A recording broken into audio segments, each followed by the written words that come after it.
What's up, everybody? Welcome to another interview here in the Trust Engine Mortgage Coach YouTube channel. I am interviewing Brian Hale. I don't know, Brian, what's this? Probably like the fourth or fifth time that we've been on Zoom creating content for the industry. Yeah, it just seems like 100 times, Dave, but no. On a Yeah. more serious note, yeah, I think it's the fourth or fifth time we've done this, so I appreciate it.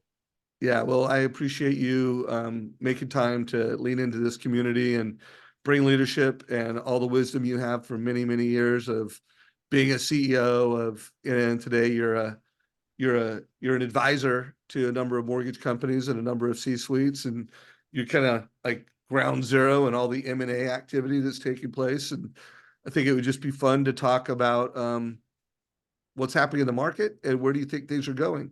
So, to recap for everyone, we're doing this on, what is it, the 14th? Is it the 14th? Yeah, 14th of December. Interest rates have dramatically come down. When I was prepping with Brian, he's like, they've come down a lot, but it's not enough. But he said there is a light at the end of the tunnel. So that is the headline for today. And Brian, why don't you kind of give a synopsis from your words as to, just how much rates have come down, how much do they need to come down, and what is that light at the end of the tunnel? Yeah, look, so I think, everybody who is likely one of your audience is, I'm sure, following this day in and day out as well. But, today, for the first time, we dropped under, or actually late last night, we closed just under a 4% 10-year. And today we were down into the low 390s, right? So just put that in perspective, just 6 or 8 weeks ago, people were worried about having a 5 handle on the 10-year, right? That it Right. was up so rapidly. And so clearly, we've seen well over 100 basis points improvement in that. We've seen nearly 100 basis point improvement in mortgage interest rates, right? People were quoting low eights it seems like just a few weeks ago, right? And today I was reading some stuff where people are beginning to quote in the, low to mid sixes, and in some cases, for the very best customers that get generally the best, from a credit risk standpoint, the best price, maybe the high fives. I haven't seen it personally, but I was told that, and I read an article earlier today about that. So clearly moving in the right direction. And it's been my long held view that once rates began to improve, that there would be a momentum to them. That said, I also don't think we're going to move in a straight line. We just saw it earlier this week or late last week, I guess, where it was earlier this week. We got the jobs numbers last week. We got, some of the inflation numbers earlier this week. We got the Fed out making comments about, if you looked at their data, they suggested 6 rate cuts over the next essentially year and a half, 4 next year and 2 the following year is kind of the odds on bet. And so there's really 2 components, and you and I have talked about this in some of our other interviews and the presentation we did down at Housing Wire together. One of the challenges you have today is that the spread of mortgage rates, their rates, typically trade in some spread just above the 10-year or the average of the 5 and 10-year. And that spread has been at record levels, so that mortgage rates were actually higher than they historically would have been given where the 10-year was. That spread is beginning to come in now and narrow some. And then the underlying mortgage climate, based on the fact that people really think the Fed is done, has dramatically improved rates over the last week or 2 weeks, and it looks like momentum could continue. But just earlier this week we saw it pop back up, with a 10-year pop back up into the 420s, and now this morning we're down into the 390s, right? So you're getting this volatility. So I don't think things are going to move in a straight line. I still think there's a lot, this is going to be data dependent. So if we get a piece of data that seems contrary to lower inflation, contrary to softening in jobs, contrary to GDP, if GDP remains hot, I do think, look, I'm not an economist, so I'm just an observer that's been doing this for 41 years. It just seems like rates are now on a downward momentum. It probably will be a bumpy road, and I think it appears as though the Fed is taking a position of maybe we don't need a recession. Maybe we can do a soft landing. Maybe unemployment can still stay historically low and not drive inflation. And some of that, without getting too technical or too econometric here, if you look at commodity prices, oil has dipped below $70 a barrel this week. It's now back up above 70 a little bit. But think about it. The Middle East is on fire and oil prices are coming down, not going up, right? Which suggests that economies around the world are maybe not as strong as maybe everybody thought they were going to be, particularly China and others.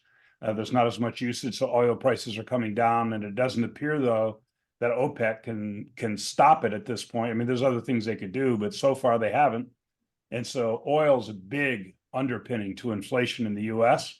And the U.S. is now a net exporter of oil, right? So we produce an immense amount. We're less subject to what's going on in the rest of the world in terms of price of oil. Other commodities are coming down. The price of food is coming down. We had a huge shock 18 months ago at the beginning of the Ukraine war, where Ukraine produced an immense amount of the world's wheat, an immense amount of fertilizer, an immense amount, and all those prices shot through the roof.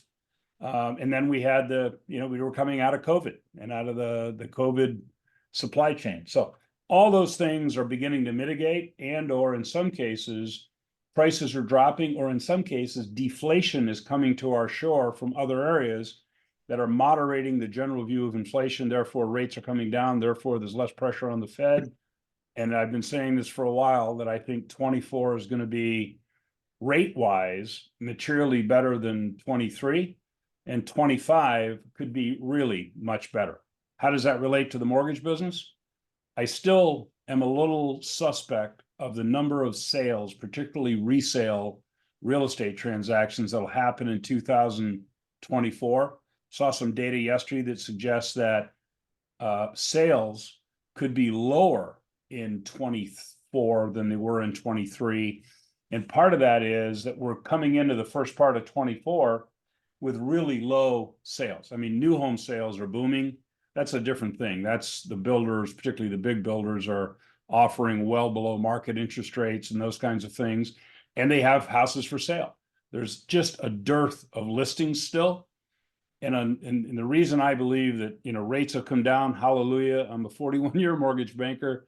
Every day I'll take lower rates over higher rates, but they're probably not down enough yet to unlock the listing bucket that we need, the surge of listings we need, where people are willing to trade in a sub 4% interest rate on their existing house and go buy another house. My own 2 cents has been that we need to get into the fives.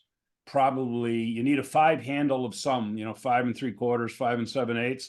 And if you were mid or low fives, I think that dynamic would change a lot, because I think there's a lot of pent up demand for people to do move ups like the way historically they have.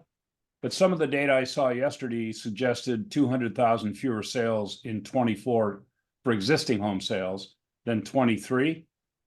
That's the bad news. I think rates will be lower.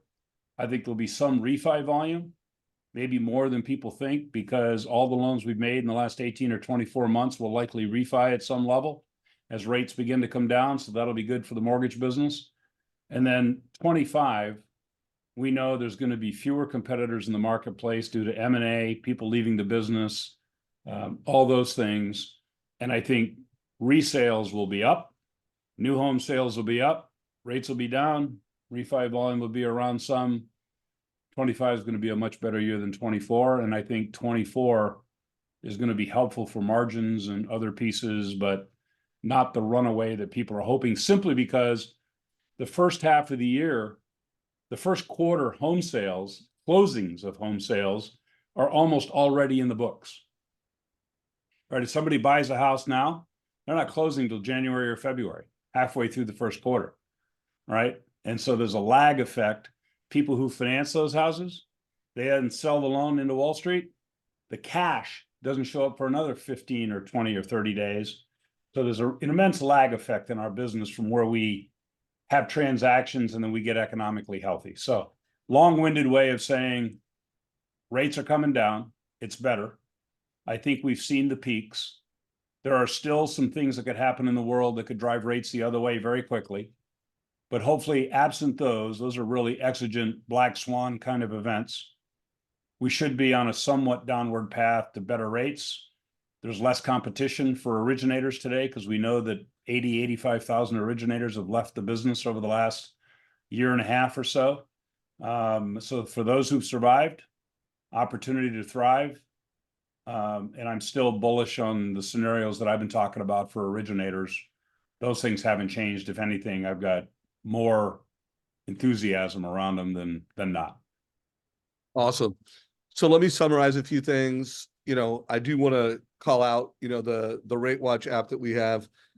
We have Optimal Blue mortgage indices in here. And, for the first time in a long time, conforming is 6.89 today, according to Optimal Blue. That's the average across the Optimal Blue platform, and Jumbo is 7.121. Also, when you look at, Rate Watch and you look at this is 3 months, you can see that there's been a tremendous, mountain, in terms of rates going down, bonds going up. So it's definitely moving in the right direction. Anyone who's watching this, I would love to know the answer to 2 questions. One, do you think we've hit the bottom in the mortgage industry? Brian just said he thinks we did. I'm going to be interviewing Dan Rawich, who has been our, chief economist here at MortgageCoach for a long time, doing our end of year interest rate update. So we'll see what Dan says tomorrow. And then 2, what do you think that rate needs to be to see the market really move? Brian thinks it's somewhere in the 5s. I tend to agree with Brian. So that's just my opinion. That's not what I do for a living, but I interview a lot of smart people, and I think that's the answer, anything with a 5 on it is going to move the needle and really improve the market. Brian, you have a newsletter. How long, the newsletter I've been reading every week, it's just a tremendous weekly newsletter. How long have you been doing that? Well, we've been publishing that newsletter actually for almost a year. But I guess I just finally got on the list. No. Look, so do you and about everybody else. So we really kind of put more of a focus on it as an organization. I, looked at, I publish it every Monday and I get it every Friday. And, some people had subscribed, but frankly, not that many, which is fine. And I was publishing it, but I really wasn't putting any commentary over it. I wasn't doing any video commentary over it. And so I started doing that about a month and a half ago, and subscriptions have just shot through the roof. And it's an interesting thing in that, first of all, let me be in full disclosure here. I've had some people write to me and say, man, you do a great job writing this. Actually, I don't write it. I publish it, I acquire it, and work with people that do a great job writing it. But one of the things that I've kind of discovered based on commentary that I've gotten more so than me talking about it is that it's really well written from an originator, branch manager, area manager, regional manager kind of perspective, meaning that I think it's written. You don't have to be an economist to read it, I guess is what I'm trying to say. I don't think you have to be a PhD in economics to read it. I don't think you have to, it's understandable. It's written in a way that I think salespeople particularly can use it to explain to their clients and their customers what's going on in the market. It's got some fairly easy to understand graphs. It brings with it the data that's been around for the last couple of weeks that's driven the market. It also talks about what data is upcoming in terms of what will drive the market. So if people want to follow along and see what's going on, it has related articles, links to related articles. So if you want to broaden your knowledge, and if you're a subscriber, you get it on Friday. And it's been my long held view that the vast majority of applications in the mortgage business are taken on Saturday, Sunday, and Monday in terms of purchase applications, right? That's when people are out looking at houses, going on site, doing those things. And so what we wanted to try to do was, if you subscribe, you get it on Friday, or for instance, Thanksgiving week, you got it on Wednesday before Thanksgiving. And it gives people a chance to educate themselves and then be prepared to have those conversations, to inform a buyer, to inform an agent, to inform somebody as to what they perceive. Hopefully it improves their knowledge and professionalism, but also helps to educate the buyer and the relevant client. And so we've been focused on that. And I can tell you that our subscriptions are up sevenfold. They're growing dramatically every week, and it's found a home. That said, Dave, I've been a little surprised and pleased. I've got CEOs, presidents, heads of capital markets, people who run broker-dealer organizations, production, people who run big production units in our business are also subscribers. And so it's clearly found its place. And we're going to continue to enhance those who subscribe to us. We're getting ready to begin to push curated information to our subscriber base during the week as well. I have 4 or 5 articles a day that I think are directly on point that I could publish or put out to social media. I don't, because I don't want to step on top of other things that I've published, but we're going to begin to push some of that stuff out to the subscriber base as well on a curated basis here going forward. So good. Well, I will tell you, it's a fantastic newsletter. And then you putting your commentary over the top of it makes it even more valuable. I'm going to try to get Brian to do a weekly post. So in the Rate Watch report, we have a commentary section. Dan Rawich posts every day some of his thoughts on what's happening in the market today and what happened yesterday. They're just 2-minute clips, but we're going to try to get Brian to start putting that in the commentary every week. So it's just a headline, just reminding you that Brian's newsletter is here, and then you need to sign up for it. If someone wanted to sign up for your newsletter, by the way, just emphasize it's free. Yeah, so, I know, right? If they want to sign up for the Brian Hale free newsletter, where do they go sign up for that?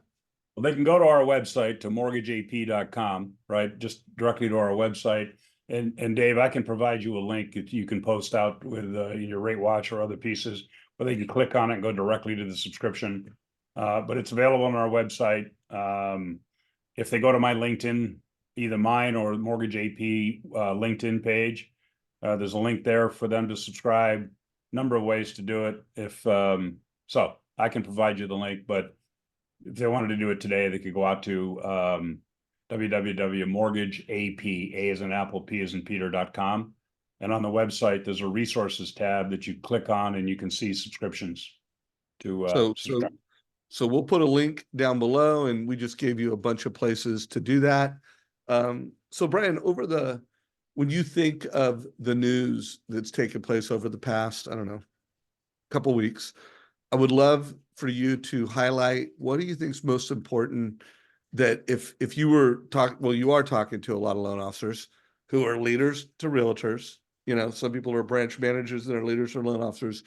What are some of the headlines? What are some of the things that you think are most notable that, our community should know about? Just, I don't want to call the news noise, but let's face it, there are stories and headlines and news that have more value than others. And every week and every month, there's that's the signal. That's what we need to know about. What's the signal based off of the past few weeks, month, whatever time frame you want to put in your head? What's number one most important signal that our community should pay attention to and know about? Well, clearly anything around inflation, right? I mean, anything that's a driver of inflation has a direct impact day in and day out in our business. So whether it's the absolute inflation number, whether it's what's going on in the world that constricts supply of something, driving the price up and creating inflation, whether it's the labor, the jobs report that comes out on the first Friday of every month, is an indicator. The last couple of jobs reports over the last 6 months or so, Dave, as an example, there's been between 1.6 and 1.7 job openings in the US for every one person looking for a job. So that suggests 2 things. We have a labor shortage. We have an overabundance of jobs, which I don't think you can ever have too many jobs. And as a result of that, employers have to compete for those employees, which drives wages up, good for the employees, but perhaps not great for inflation, and puts more money in more people's pockets to go out and buy things, which, a lot of people with a lot of money chasing a limited amount of goods are going to drive the price of goods up. And so anything to do with inflation I think is, as much as anything, the driver in our business. And we know that a very high percentage, north of 50% of homes, people with mortgages and homes today, have a rate below 4.5%. And so the likelihood of those folks trading out, and a huge percentage are below, in the threes or lower. The likelihood of those people trading out until rates come down to a level where they could take a step up and afford it is going to constrain listings. So we have a shortage of listings, which is keeping the price of housing to some degree higher than it otherwise would be because there's a shortage. There's probably 4 million as a country. We're 4 million or so houses short supply in a good day. And then if people aren't listing homes and we're at record low listings, you've just got a shortage, but you still have a lot of, family formation. People are getting married. People have kids. They want to buy a house, want to buy a house in a good school district. They want to do those kinds of things. And so inflation, anything that drives inflation up, bad. Anything that drives inflation down is good. And will have an immediate impact on how Wall Street and the world perceives interest rates. And look, I think the two, as I mentioned before, I've been doing this over 40 years. It's a weird business we're in. The two biggest impacts to our business, interest rates and regulatory climate, right? How aggressive are the regulators? Two biggest impacts to our business, and arguably we have zero control over either. Right. So you have to manage to those things, right? You have to hedge your interest rate risk. You have to be compliant. You have to do those kinds of things regulatorily. But those two things are immense drivers in our business. Can't do it, we can vote, we can do different things, but big impacts that we can't control. And so anything to do with inflation. So I'm going to ask two more questions and then we'll wrap it up. If there, I have this term I talk about, news hacking, and I actually did an interview with Clayton Collins, the CEO of Housing Wire, called house hacking with Clayton. And the whole idea was that for all the loan officers that are creating content, using social media, that they would take some of the big stories, put their voice on it, and then use that to create content. And if there was an article that you've read or something that a loan officer should news hack, they should take it and let's make it valuable for realtors. Like, hey, something that like would help me bring some leadership and value. Is there an article or a release that's come out that you could think of over the past couple of weeks that would be a good news hack for mortgage professionals? Is there I think if you went out and look, first of all, I'm not hacking my own website, my own LinkedIn, but if you look at my LinkedIn page, my personal LinkedIn page particularly, I post articles nonstop. And I think you'll find a number of articles that could easily be repurposed or news hacked, to use your term. And frankly, articles that are in the newsletter. But I find I subscribe to a number of news feed services with very specific focus on mortgage, real estate, home building, finance, economics, those kinds of things. And so I have the good fortune, I get up really early every morning and I have a reading room off my master suite. And I sit in there and I listen to the markets, I catch up on news and I read. And if I think there are articles that are particularly on point to our business, I post and get them out. And what I've discovered over the last few years, particularly, if I go on vacation and I don't post for a while because I'm not reading and I'm not looking or doing whatever, I start getting notes from people asking me if I'm okay physically. Do I have a health issue or something because I haven't posted in a while? And so I find that people tend to follow, my post and in the business particularly, but I, like the newsletter, I have a ton of realtors who subscribe to my newsletter. So they're trying to get ahead and understand what's going on in mortgage and the economics and those kinds of things that they find valuable. And so I think anything that I probably have posted would probably fit that. I don't know if I can recite an article without looking down and taking a look at my LinkedIn feed in pieces that I've put out or pieces that I've sent out on a curated basis to my subscribers last week. But there is a ton of stuff out there that I think people can read And one of, like, for instance, I like a lot of articles that come out of Fortune about our business and about real estate, because they tend to write a little bit like the Wall Street Journal writes, which is they'll talk about a concept, but then they'll actually take a half a paragraph or a paragraph and explain the concept in kind of, Right. reasonable, pragmatic language, right? So again, you don't have to be an economist or a PhD to understand what they're talking about, because they'll explain a report or a concept or whatever that they're using. So I try to republish those kinds of things out. HousingWire, Clayton, you mentioned Clayton Collins before. I think they do a fabulous job of putting out content. It's like any news media; they don't get it all right all the time, but I find most of their reporters are really diligent. I participate in a lot of those articles personally. I'm always available to them and others, frankly. So I don't know if I'm answering your question about a particular article, but I get a flood of them, so I don't know that I could pick one. Well, But the let's make stuff that I that because post, yeah, the stuff that I that's okay. post tends Well, to be the most on point stuff. yeah, well, let's make that because one of the things Brian and I are going to start doing is once a month we're going to jump on Zoom like this and do a summary of his newsletter, get his commentary, and maybe try to think of like, hey, here's the article to hack this month, guys, according to Brian Hale, and make sure you're following this man on LinkedIn. Again, it is valuable social media. There's a lot of social media activity that is busyness, and most of it is busyness. You're being busy, Okay. but it's not business. What Brian Hale does on social media is it's business. It's things that are valuable. He's putting leadership context around it and lots of years of wisdom. So make sure you follow that. So here's my last question. So I interviewed Mitch Kiter a few weeks ago. Sure you know Mitch. I do. For those of you that don't, he's one of the leading compliance counsel attorneys in America. I mean, debatably the most notable. He's on stage every year at NBA. I mean, just the man knows compliance, and he's a go-to guy to go to. And I'll put a link to that interview down below. We talked about real estate buyer agents commissions. We talked about JV. We talked about RESPA. We talked about fair lending. But his take on the real estate agent commissions, I want to summarize what he told me, and then I want to get your opinion on it. By the way, guys, the link to the full Mitch Kiter interview is down below. It's less than 2 weeks old.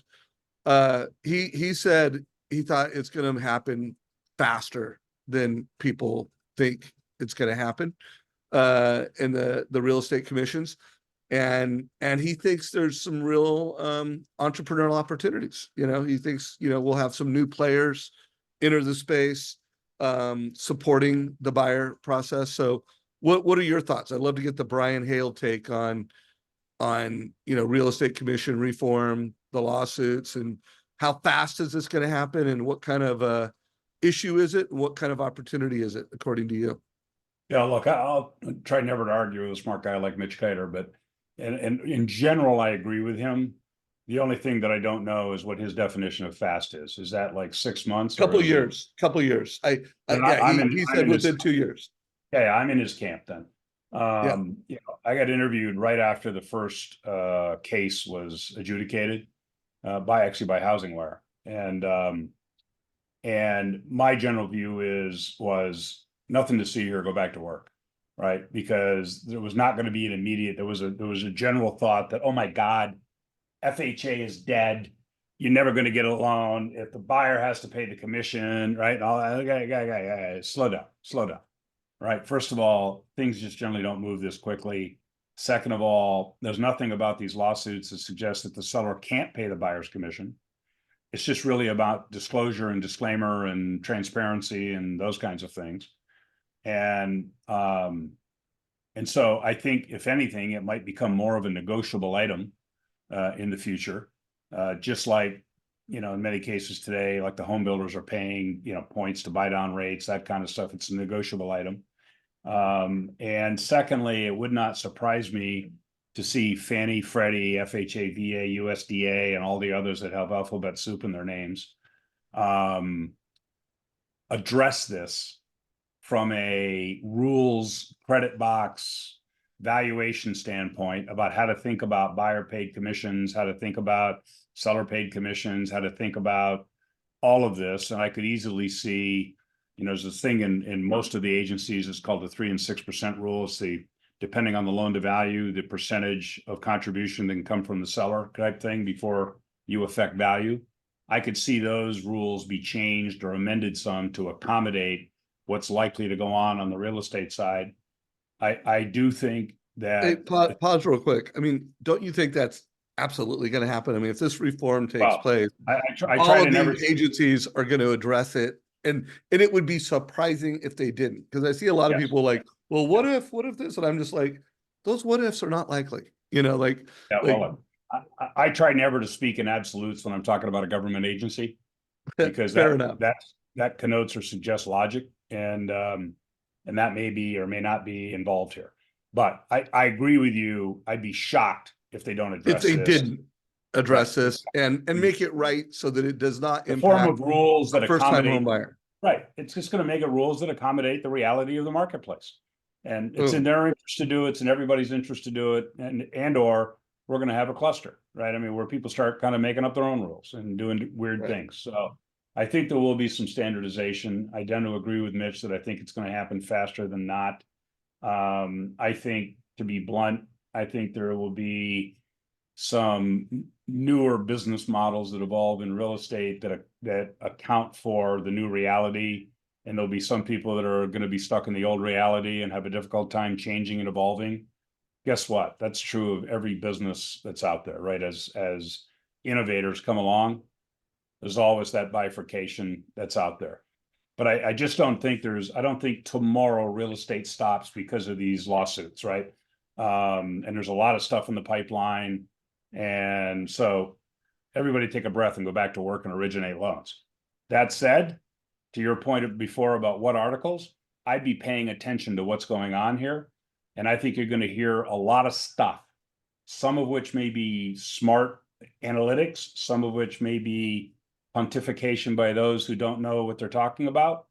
And so be careful where your source is. Try to, first thing I ever do when I read something is I look back and I try to find who the author is and what their background is. Now I know their bias, right?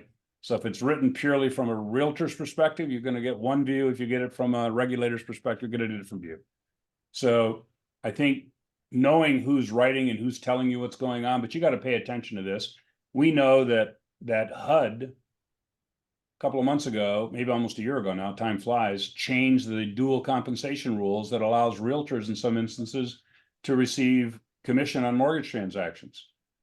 If you're not making as much in commission on the real estate sale, there's going to be a need and a desire to participate in the mortgage space.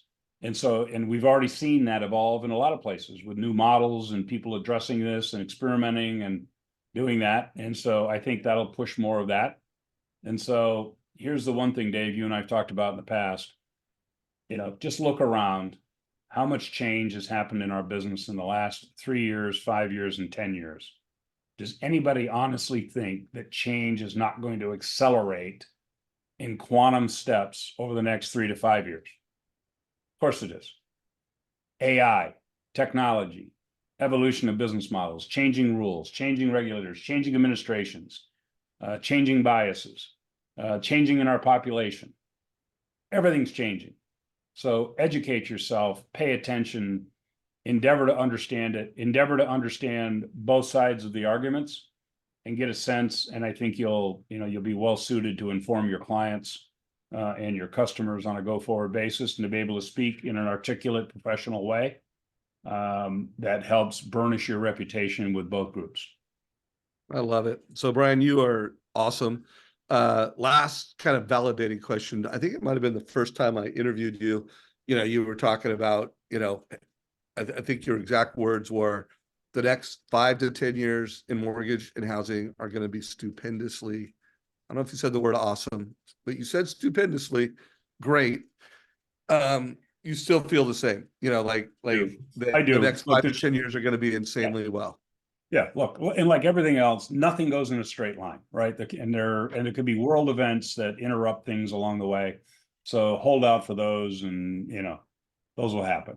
We're recovering from COVID, right? First time we had a pandemic in 100 years, right? So we'll get through it. That said, I do believe that the future of our industry is exceptionally bright for two reasons. One, I think we're in a new phase of lower interest rates than we saw over the last 20 or 30 years for a whole bunch of reasons. Cost of goods, distribution of labor around the world, technology implementation, all those kinds of things. And secondly, demographics are on our side. You have this tsunami of millennials, Gen Zs, and some of Gen X that are coming of age, marrying, forming families, buying houses. All that's good for our business. They may have delayed it compared to the boomers my age. They may have delayed those decisions, but ultimately, once they make them and once they form families and have kids, they do the same thing the boomers did, which is let's buy a house, let's think about schools, let's think about all those things because it's what you have to do.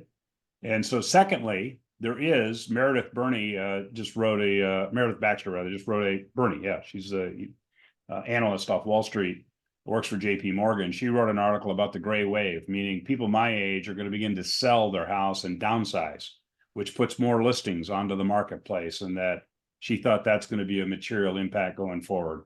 And so if you had a rush of listings and there's no shortage of demand, people want to buy houses today. They can't find them to buy, right? That or at a price that they can afford. You get more listings, the demographic demand is 2 to 3 times what it was for the boomers coming behind us. It's like a tidal wave. Now we just have to be smart about how we build our cost in our mortgage operations, how we deploy technology, how we deal with the customer in a manner that they want to be dealt with, how we're thoughtful about, making credit available to everybody. I think our future is exceptionally bright, but it's not, we still have a lot of pain over the balance of this year. And I think generally the first half of next year. There's a lot of pain in the pipeline that we still have to endure and go through in evolutions of our business. But if you asked me 10 years from now, would I have wanted to be in the business over the next 10 years? Absolutely. Yeah, and just to summarize a few things, this is actually a slide, and I've kept your logo here because I first got this slide from Brian, so giving you credit there, but I talk about it a lot from stage. And, when he talks about the demand, this is the demand. I mean, this is the little wave of millennials coming of age to be first-time home buyers. So that's awesome. That's great news. This is something that I've tracked for years from Kendall Todd at Borrow Smart University, but this is America's balance sheet. And this little piece of the pie has literally increased my entire career. And now it's a lot. I mean, there's a lot of non-tax deductible, unstrategic debt in America, car loans, credit cards, and those are needs that consumers have. There's equity has just ballooned, a tremendous amount of equity. So this is America's balance sheet, guys. And if you are a mortgage professional, this all spells opportunity for you to bring advice to consumers and literally for the mortgage industry to be the captain of the wealth team. We are more valuable than realtors because most people can't buy homes. Now, if they're buying a home free and clear, the realtors got it. Although a lot of homes where people are buying cash free and clear, they shouldn't be. They should be financing a strategic part of that. MortgageCoach is used all the time for cash versus mortgage to help a consumer make a decision to build wealth faster, to achieve home ownership faster, to leverage themselves. So America's balance sheet has never been better positioned. And this is a new skill that y'all need to have. Like, this is a new sea shift in mortgage and housing, where, as Brian said earlier, a very big percentage of loans start with 2%, 3%. And so everyone tuned in to Brian and I and to our both communities, you need to have the skills to have conversations with consumers who are, hey, I feel like a hostage. Like, I got this 2 or 3%. I can't move up. Well, sometimes when you run the numbers and you look at what things will look like 5 years from now, moving up is exactly what they should do. Or sometimes maybe it's time to be a landlord and rent out that house and move up or move down. So, I close out with all that. A lot of opportunity. If you're in mortgage, get after it. Any closing thoughts, Brian? No, look, you've heard my metaphor of the dinosaur and T-Rex and people not evolving in our business. If you accept the fact that change is dominant and likely to accelerate, that means you have to accelerate and evolve. And if you don't, you end up being a T-Rex in search of a tar pit, right? In our business. And I think, a lot of these kinds of things you do, Dave, a lot of the tools you provide to people, I think are helpful to that. But like, as you know this, look, you don't know this about me, I don't think, but I'm actually a carpenter by trade. My dad was a 50-year carpenter. My grandfather was a 50-year carpenter. And to me, it's like having education in our business, and the tools you provide is nothing different than having a hammer if you're a carpenter. I mean, you have to have the right tools to be successful and to do the job right and to be a professional and do those kinds of things. And so to the degree you hold yourself out as a professional, to the degree that you want to be in this business long term, you have an obligation to educate yourself and to kind of know what you're talking about before you start giving advice to people on for most people, their single biggest asset they're ever going to acquire in their life, their single biggest debt they're ever going to have. And so I applaud what you do, and I appreciate you asking me to join you today. And evolution, for those who do, I think the future is exceedingly bright. For those who kind of stick to and say, well, that's how I've always done it, I'm not going to change now, I think that path is going to be a painful path. Boom. There's some quotables right there. I hope everybody got value. Make sure you follow Brian, subscribe to his newsletter. If you watch this on YouTube, there'll be a link down below in the show notes. Make sure you follow him on LinkedIn. Brian, I always get takeaways, learn a lot, feel smarter, enjoy conversations with you. I'm looking forward to the next one, brother.